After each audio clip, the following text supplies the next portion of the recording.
ইসলামের প্রাথমিক যুগ। বড় কষ্ট বাবা। আমার দয়াল নবী মুস্তাফা কখনো বদদুয়া করেননি, সদা সর্বদা আল্লাহ পাকের কাছে আমাদের জন্যই দোয়া করেছেন বাবা। আমার নবী তেলাওয়াত আবার শুরু করেছেন খানায় কাবার কাছে এসে। এমন সময় রাসূল পাক সাল্লাল্লাহু আলাইহি ওয়াসাল্লামের বাণী শুনে বাবা এক ইহুদি তার একটি বালক ছেলে 6 থেকে 8 বছর তার বয়স হবে। ওই ছেলেটি আমার নবী পাকের তেলাওয়াতে কোরআন শুনে আর আমার নবী পাকের জিয়ারত করে। এত সুন্দর তেলাওয়াত যত শুনে তত ভালো লাগে, আমার নবীর প্রেমে পড়ে যায়। প্রেম প্রেম প্রেমে যখন পড়ে গেল, বাপ জিজ্ঞাসা করে খোকা তুই কোথায় যাস? বলে রাসূল তেলাওয়াত করেন আমার ভালো লাগে। তার কথা দুনিয়ার কোন কবির কাব্য নয়, সাহিত্যিক নয়, এমন বাণী আমার পিতা আপনি যদি শোনেন আপনিও মুগ্ধ হয়ে যাবেন। বুঝতে পেরেছি তোকে মুহাম্মদ সাল্লাল্লাহু আলাইহি ওয়াসাল্লাম জাদু করেছে, তোকে জাদু করে ফেলেছে। জোরে বলুন নাউযুবিল্লাহ। আমাদের নবী কি জাদুকর? হ্যাঁ। কেউ বলে নবী জাদু করেছে, এবারে হ্যাঁ নবী তলোয়ার চালিয়েছে, এবারে হ্যাঁ চালিয়েছে। কিসের তলোয়ার? প্রেমের তলোয়ার। কিসের জাদু? প্রেমের জাদু। জোরে বলে সুবহানাল্লাহ। কার প্রেম? আল্লাহ ও রাসূলের প্রেম। সুবহানাল্লাহ। তুমি দুনিয়ার তলোয়ার ভেবো না, ইশকের তলোয়ার রাসূল চালিয়েছে। যত ইশকের। আব্বাজি আমার সোনা মানিকের পিতা বলে আজ যাওয়া হবে না মক্কার খানায় কাবার নিকটে, এখন তুমি বাড়িতে থাকবে। ছেলে তো বলে পিতা সম্ভব নয়, এখন তার পায়ে শিকল দিয়ে বাড়িতে আপনার কিনা বেঁধে রেখেছি। ছেলেটা আর মক্কায় আমার নবীর কোরআন মাজিদ তেলাওয়াত শুনতে যেতে পারে না। এই আমার জবাব, আমার জওয়ান যুবকেরা, আপনাদের কাছে আমি অনুরোধ করব বাবা, আমার রাসূল পাকের তেলাওয়াতে কোরআন মাজিদ কত সুন্দর ছিল। আর আমাদের ঘরে কেন এত আল্লাহ পাকে গজব দান করে? একমাত্র আমরা আল্লাহ পাকের কোরআন মাজিদ ছেড়ে দিয়েছি। বন্ধুরে আমার চলুন না কেন দেখি। এখন ছেলেটি মাকে বলে মা আমাকে একটু ছেড়ে দাও না, আমি রাসূল পাকের দিদার করব। জোরে বলে সুবহানাল্লাহ। কার দিদার? নবীর। আব্বাজি আমার এই কথা যখন বলতেছেন, এমন সময় মা বলে যাওয়া সম্ভবপর হবে না, বেঁধে রেখেছি, তুমি মুস্তাফা ছেড়ে দাও। কারণ আমরা হলাম এই মক্কা নগরীর ধনী, আমাদের তেলাওয়াত আমাদের ধর্ম আলাদা, তাদের ধর্ম আলাদাও। এখন যাওয়া যাবে না বাবাজি। এমনি করে আপনার কিনা দেখা গেল এই আপনার ঘটনাটা ঘটতেছে আস্তে আস্তে করে। আমার নবী পাক সাল্লাল্লাহু আলাইহি ওয়াসাল্লাম যখন মক্কা থেকে মদিনায় আপনার রওনা দিয়েছেন বাবা, মদিনাতুল মুনাওয়ারায় যখন নবী গেছেন, নবী পাকের বাণী শুনে ওই 6 থেকে 8 বছরের বালক প্রেমে পড়ে পাগলের মতো হয়ে আছে বাবা। এমনি করে খাওয়া দাওয়া বন্ধ করে দিয়েছে। মা যদি খেতে দেন খায় না, মা যদি আপনার কিনা পানি দেয় পান করে না, খাবার দেয় খাওয়া দাওয়া বন্ধ করে দিয়েছে। আব্বা আমার খাওয়া ভালো লাগে না, নবী ভালো লাগে। ছোট্ট বালকের প্রেম কেমন? আমরা সুন্নিরা এর জন্য তো দরুদ পড়ি, সালাম পড়ি, কারণ আমাদের দরুদ ও সালামে বড় মজা লাগে। যুবকরা আমার ইহুদির ছেলে খাওয়া ছেড়ে দিল যখন, মা বলে বাবা তুই খাস না কেন? ভালো লাগে না। বাপ বলে খাস না কেন? ভালো লাগে না। কোনো খাবার আমার ভিতরে ঢোকে না, আমার মন চায় শুধু নবী নবী। জোরে বলে দয়ার নবীর মোহাব্বত এমন হয়ে গেল তার কলবে, তার দিলে। হে বাবাজি আমার আস্তে আস্তে ক্লান্ত হয়ে গেল। বাপ ডাক্তার দেখাতে আরম্ভ করেছি, কবিরাজ দেখাতে আরম্ভ করেছি, দেখো ট্রিটমেন্ট শুরু করেছি। বাবা ট্রিটমেন্ট করে কোনো কাজ হয় না, কোনো রকম কোনো লাভ হয় না।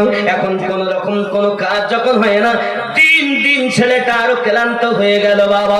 একটি মাত্র ছেলে, বাপ বড় ধনী মানুষ, তার সমাজে একটা নাম যশ রয়েছে বাবা। এখন ছেলে যদি মারা যায়, তাদের দ্বিতীয় কোনো সন্তান নাই, তাই তারা ডাক্তার কবিরাজ করে, কোন রকম কোন কাজ যখন হচ্ছে না, আব্বা আমার ছেলেটি বলে পিতা আমার খাওয়া ভালো লাগে না, এমনকি জবান বন্ধ হয়ে গেল। বাপ বলে বাবা রে তোর শেষ ইচ্ছাটা বল, জানি আমি তুই মারা যাবি, বাঁচবি না দুনিয়ায়, তবে বল তোর শেষ ইচ্ছা কি? ছেলেটি বলতেছে পিতা গো, আমার শেষ ইচ্ছা যদি পূর্ণ করে দেন তাহলে আপনার কদমে আরজি রাখি। মরণের আগে একটি মাত্র আশা, আমার দয়াল নবীর সঙ্গে দিদার করাইয়া দেয়। ছেলে তো আশায় নবীর দিদার করবে, তো শেষ ইচ্ছা তো ওয়াদা করেছি আমি পূর্ণ করব। এখন একজনকে পাঠিয়েছে, যাইয়া খবর দাও মোস্তাফাকে যে ছোট আশিক আছে যে মরণ ও পূর্ণ ভাব একবার দেখতে চায়। আমার রসুল বলেন সাহাবী রসুল কেরামকে চলো যাই, ছোট্ট আশিকের দেখা করতে আমার দয়াল নবী যাচ্ছেন। সুবহানাল্লাহ।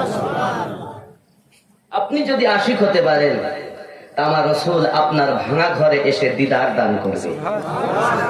আপনি তো আশিকই হতে পারেন, আপনি তো প্রেমী হতে পারেন না, আপনি মুখে নবী নবী করছেন, আসলে আপনার ভিতরে রসুলের কোনো আদর্শ নাই। মিথ্যা আপনার মধ্যে, সুদ আপনার মধ্যে, এমন পাপ নাই যাহা আমাদের মধ্যে নাই। তাহলে আমরা কেমন করে দাবি করি যে আমরা নবীর উম্মাত, আমরা আল্লাহর বান্দা বান্দি? বান্দার কাজ তো দাসী, দাস এবং দাসত্ব করা, নাকি? বান্দা অর্থ দাস, সে করবে দাসত্ব। আমরা কি দাসত্ব করি?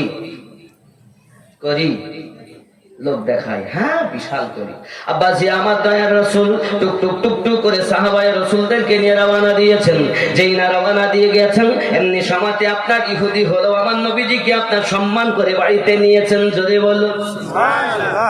নবী আমার যেই না ইহুদির ঘরে প্রবেশ করেছিল, এই যুবকেরা প্রবেশ করার পরই দেখা গেল ওই ছোট্ট আশিক উঠে আপনাকে না বসতে পারে না, চোখ মেলতে পারে না। পিতা তার কানের কাছে যাইয়া বলছে, বেটা রে দেখো যার আশিক তুমি, তোমার মাসুক এসে গেছে। যেই কথাটুকু পিতা বলেছেন, সঙ্গে সঙ্গে বেটা চোখ দুটি খুলে যেন মরা দেহে জীবন পেয়ে গেল। আমার নবীজিকে যেই না দেখেছেন উঠে দাঁড়িয়ে গেছেন, ইয়া রাসূলুল্লাহ সাল্লাল্লাহু আলাইহি ওয়াসাল্লাম, হুজুর আমাকে maaf করবেন, হুজুর আমাকে ক্ষমা করবেন, হুজুর আমি হয়তো আর বাঁচবো না, আমি আপনার ছাড়া আমাকে কিছু ভালো লাগে না, আমি আপনার প্রেমিক, আমি আপনার পাগল, হুজুর আপনার ছাড়া আমার ভালো লাগে না, আমি বাঁচবো না, আমার উপায় কি হবে? আমার দয়াল নবী বলেন, জলদি করে পড়ে নাও লা ইলাহা ইল্লাল্লাহু মুহাম্মাদুর রাসূলুল্লাহ।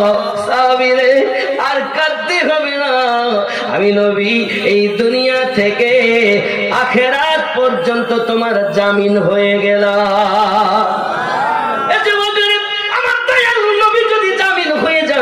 তাহলে তার হালাত কি হবে, তার অবস্থা কি হবে? আব্বাজি আমার প্রিয় রাসূল সাল্লাল্লাহু আলাইহি ওয়াসাল্লাম এই কথাটি বলেছেন, আর ছেলেটি আপনার কিনা বসে থাকতে আবার শুয়ে যায়। এমনি সময়তে আপনার কিনা রাসূলের পাক সাল্লাল্লাহু আলাইহি ওয়াসাল্লাম ইহুদির বাড়ি থাকাকালীনে ওই ছোট্ট ছেলেটি আপনার দুনিয়া থেকে মৃত্যুবরণ করে। ইন্না লিল্লাহি ওয়া ইন্না ইলাইহি রাজিউন। ছোট্ট সাহাবী দুনিয়া থেকে যখন ইন্তেকাল করে গেছেন, বাপ দেখতেছে আমার রাসূলের পাককে ডেকে, একে আর আমরা কি করব? নিয়ে যান, আপনি নিয়ে যান। আমার দয়াল নবী বলেন, সাহাবী রাসূল আমার ছোট্ট আশিক, চলো তাকে নিয়ে চলে যাই। এখন আমার নবী পাক সাহাবী রাসূল সহ ছোট্ট আশিকের লাশ মোবারক মদিনাতুল মুনাওয়ারাতে নিয়ে এসেছেন। যদি বলুন সুবহানাল্লাহ। মদিনার বাজারে ঘোরাচ্ছেন, ইয়াশরিফ দেশে ঘোরাচ্ছেন, গলি গলি ঘোরাচ্ছেন।